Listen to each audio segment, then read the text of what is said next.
In the summer of 1982, the Italian national team, the Azzurri, thrilled fans all over the world, writing a great fairy tale in Spain. They started off shakily with 3 draws and received a lot of criticism from the home media. But then, like a compressed spring, they bounced back strongly, defeating the most fearsome giants, Zico's Brazil, Maradona's Argentina, and Rummenigge's West Germany. With a generation of talented players combining the famous Catenaccio defense with sharp counterattacks, they not only brought home the 3rd Gold Cup for the boot-shaped country, but also became an unforgettable part of the memories of an entire generation of football lovers. The image of President Sandro Pertini standing up and cheering in the stands has become a symbol of national pride.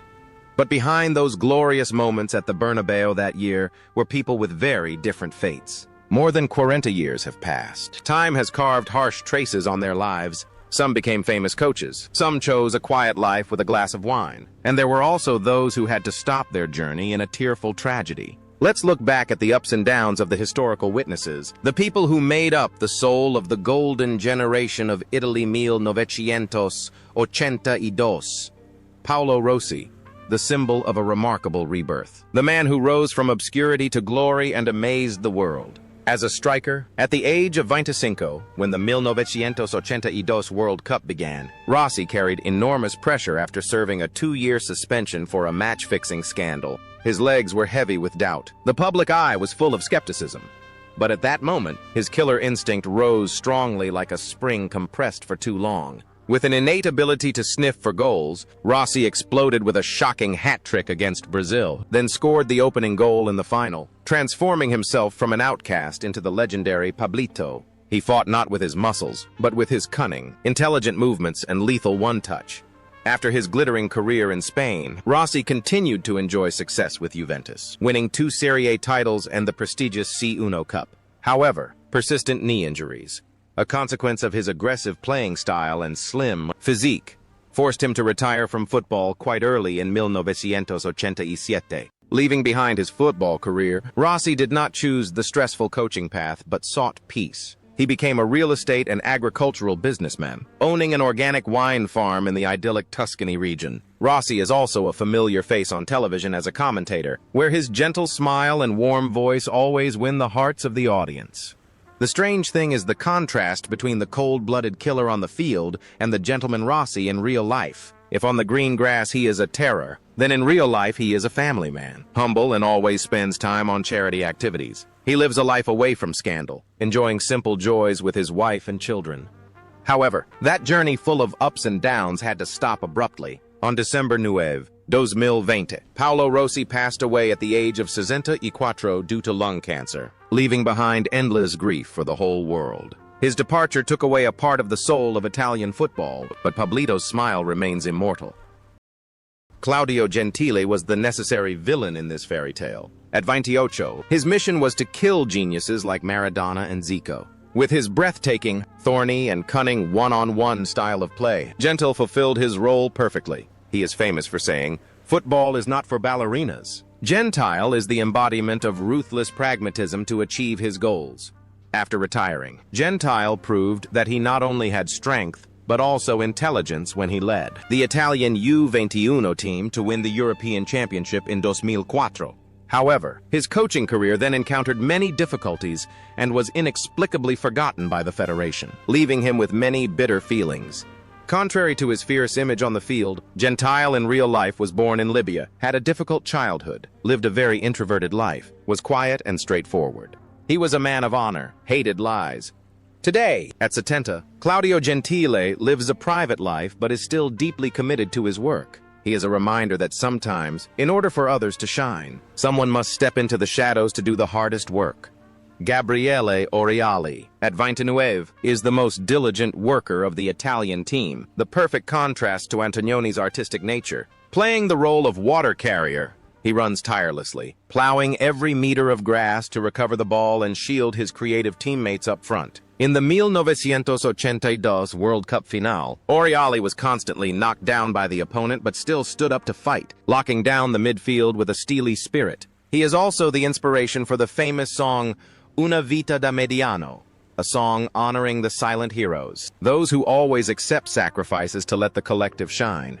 After hanging up his boots, Oriali became a top football manager. He was the right-hand man for top coaches like Roberto Mancini and Jose Mourinho, contributing greatly to Inter Milan's historic treble in 2010 and Italy's Euro 2020 victory. His career behind the scenes was as brilliant as his playing career.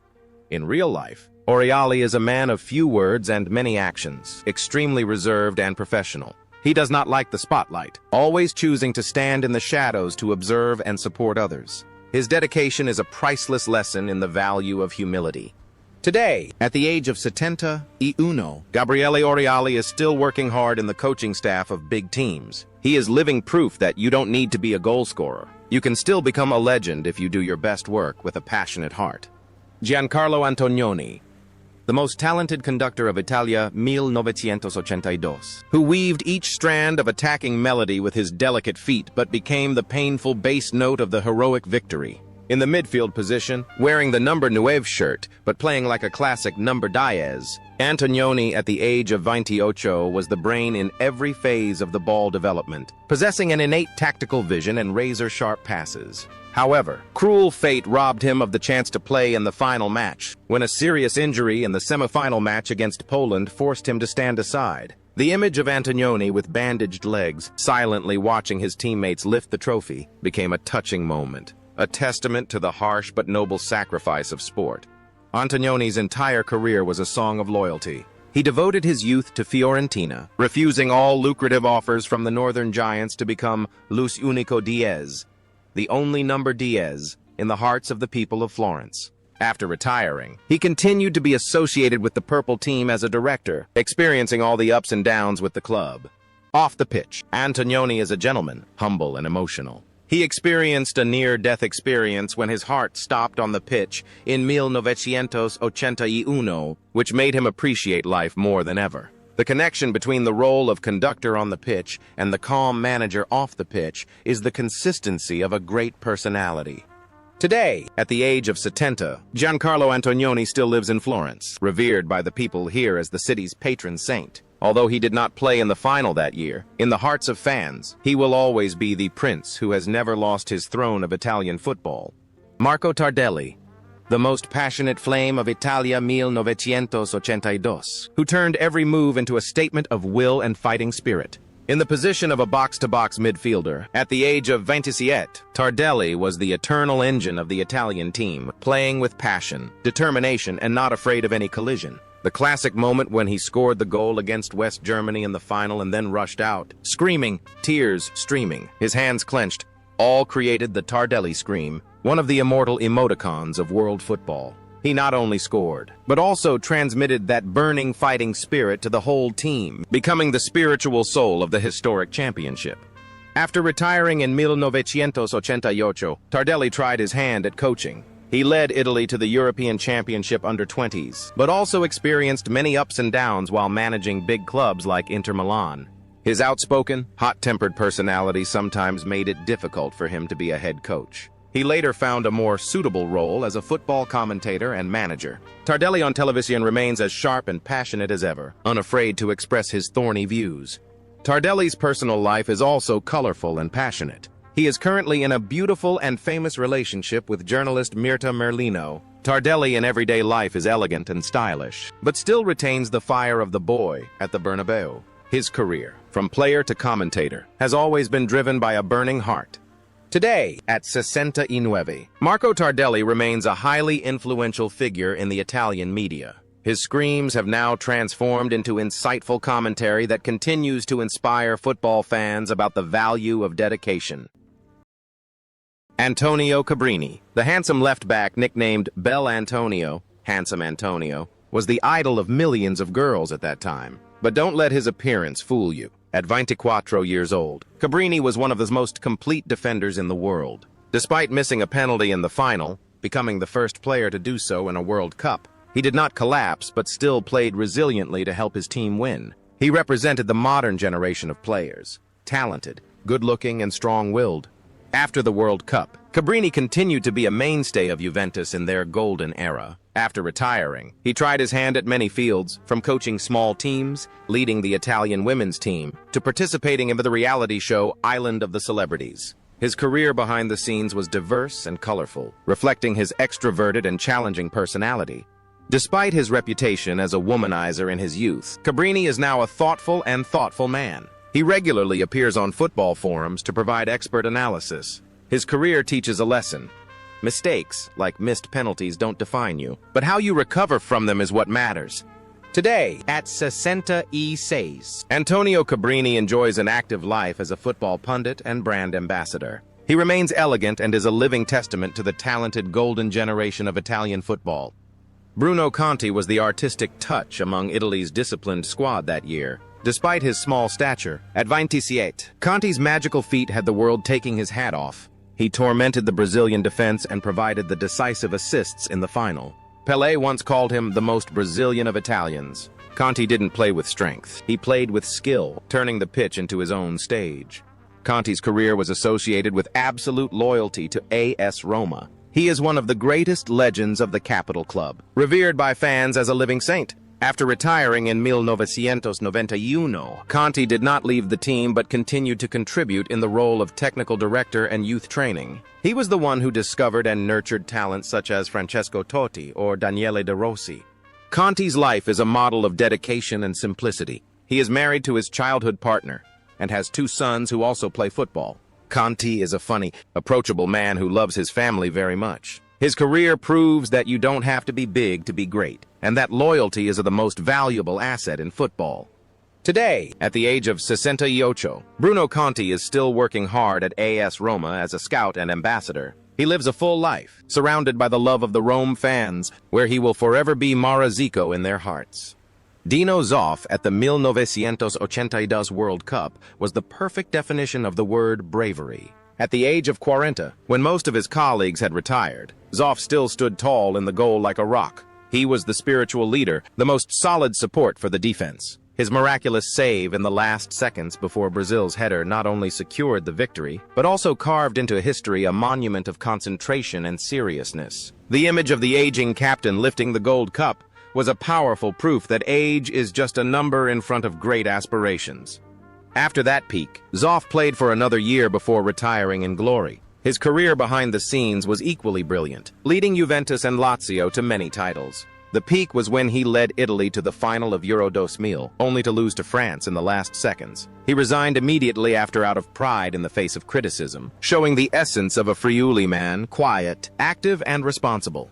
Zoff's personal life mirrored his playing style, disciplined, private, and loyal. He had a stable marriage that lasted more than half a century, away from the noise of the entertainment world. Zoff was a man of old-fashioned values, valuing honor over fame. Today, at the age of 82, Dino Zoff is living a peaceful life in Rome. Although he has left the top football field, his voice still carries a lot of weight. He is like a wise grandfather, occasionally appearing to remind the younger generation of the value of work and loyalty. Gaetano Scirea is a beautiful exception to world football. He plays as a libero, the last line of defense, but he has the air of a gallant artist. At 29, he commands the Italian defense not with brutal tackles, but with intelligence and a superb reading of the game. What makes him a legend is his nobility. He never received a red card in his entire career as a defender. On the pitch, he is the brains. Off it, he is a gentleman. After the World Cup, Scirea continued to be an irreplaceable pillar of Juventus, collecting all the club titles. He retired in 1988 and immediately moved to become assistant coach to his close friend Dino Zoff at Juventus. With a calm, humble personality and deep understanding of tactics, Scirea was expected to become a great coach in the future. He was a devoted family man, absolutely respected by both teammates and opponents for his great personality. The connection between Scirea on and off the pitch was a perfect consistency of kindness. He represented the purest form of sport, where talent and morality go hand in hand. It seemed as if life had destined him to be the epitome of perfection. However, tragedy struck too soon. On September 3, 1989, during a trip to Poland to watch a rival match in pouring rain, Gaetano Scirea's car crashed and caught fire. He died at the age of 36. His death was an inconsolable pain for Italian football, but the name Scirea will forever be the standard of eternal elegance. Fulvio Collavati was a true rock next to Scirea. at the 1982 World Cup. At the age of 25, with his ideal physique and annoying marking ability, he was a nightmare for opposing strikers. Kolovati played with coolness and iron discipline, a reliable stopper helping Zoff keep a clean sheet in decisive moments. His club career was controversial as he moved directly from AC Milan to arch-rivals Inter Milan, but his talent was undeniable. After retiring, Kolovati turned to become a famous TV commentator and football analyst for RI. He was loved for his frank, unflinching comments and extensive professional knowledge.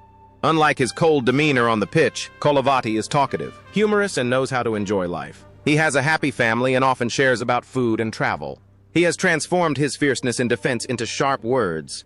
Today, at 67, Fulvio Kolovati is a familiar face on Italian television. His journey from taciturn center-back to articulate media expert is an interesting transformation, demonstrating the sharp intellect of that generation of players. Giuseppe Bergomi was an interesting phenomenon of the tournament. At just 18 years old, nicknamed Lo Zio, uncle, because of his mature mustache, he was trusted to play in crucial matches. Especially in the final, the young man made German legend Karl-Heinz Rummenigge turn off the lights. Bergomi's performance was a mixture of youthful energy and veteran spirit. Bergomi wore only one color in his entire life, the blue-black of Inter Milan. He became a symbol of loyalty and perseverance with a record of appearances that is hard to break. After retiring in 1999, he became a leading commentator at Sky Italia. His deep, emotional commentary voice has been associated with the top matches of world football for the past 2 decades. In real life, Uncle Bergomi is an extremely gentle, exemplary, and devout man. He spends a lot of time coaching children's football and participating in community activities. His calmness and kindness make him respected by all fans, regardless of their colors. Today, at the age of 60, Giuseppe Bergomi remains one of the most respected voices in Italian football. The story of the 18-year-old boy is still an endless source of inspiration for young players about maturity and absolute loyalty. Francesco Ciccio Graziani was the epitome of silent sacrifice in attack. Originally a prolific goalscorer at Torino, at the 1982 World Cup, he dropped deep and worked the flanks to create space for Paolo Rossi to shine. At 29, he was the most diligent worker in attack. A shoulder injury early in the final forced him to leave the field early, which was a huge disappointment. But his contribution to the overall play was irreplaceable. After retiring, Graziani became famous in a very different way. As a reality TV star, he coached an amateur football team on the show Campioni, where his fiery yet humorous, honest and passionate personality won the hearts of millions. His shouting matches at his players became legendary memes in Italy. Graziani was a jovial, generous, and down-to-earth man. He never hid his feelings. Behind his rough exterior was a warm heart, devoted to his friends and family. Today, at the age of 71, Francesco Graziani is still a regular on TV commentators with his trademark humorous style. He is proof that football is not just about dry tactics, but also pure joy and entertainment. Alessandro Altobelli, nicknamed Spillo, Needle, because of his slim but sharp physique, was Italy's luxury super sub. In the final, he was sent on to replace the injured Graziani and lived up to his reputation by scoring the winning goal, 3-0, putting an end to the Germans. At 26, Altobelli proved that being a hero doesn't require starting. It's about knowing when to shine. A legend of Inter Milan, Altobelli is one of the greatest strikers in Serie A history. After retiring, he also tried his hand at beach soccer and became a prestigious international football commentator, working for major stations in the Middle East such as Al Jazeera and beIN Sports. Altobelli is intelligent, astute, and cosmopolitan. He enjoys exploring new cultures and always maintains a gentlemanly demeanor. His life after football is dynamic and varied. Today, at 68, Alessandro Altobelli is enjoying life to the fullest. His goal in the final is still a golden moment, but it is his career as an international commentator that keeps him passionate about football every day. Franco Causio, nicknamed the Baron, is a symbol of class and experience. At 33, he is no longer at his peak, but is an important leader in the dressing room. Coach Berzot sending him on in the final minutes of the final was a humane tribute to his tireless contributions to Italian football throughout the 1970s. A Juventus legend, Calcio is famous for his flamboyant playing style and skillful technique. After retiring, he became a football commentator and ambassador. He wrote an autobiography about the hidden secrets of the football world in a contemplative tone. The life of Baron Calcio always exudes nobility and dignity, true to his nickname. He is a keeper of the classic values of football, where technique and style are put first. Today, at 75, Franco Calcio lives a life of leisure and absolute respect. He is a link between the past and the present, a living witness to an era when football was played with heart and romance.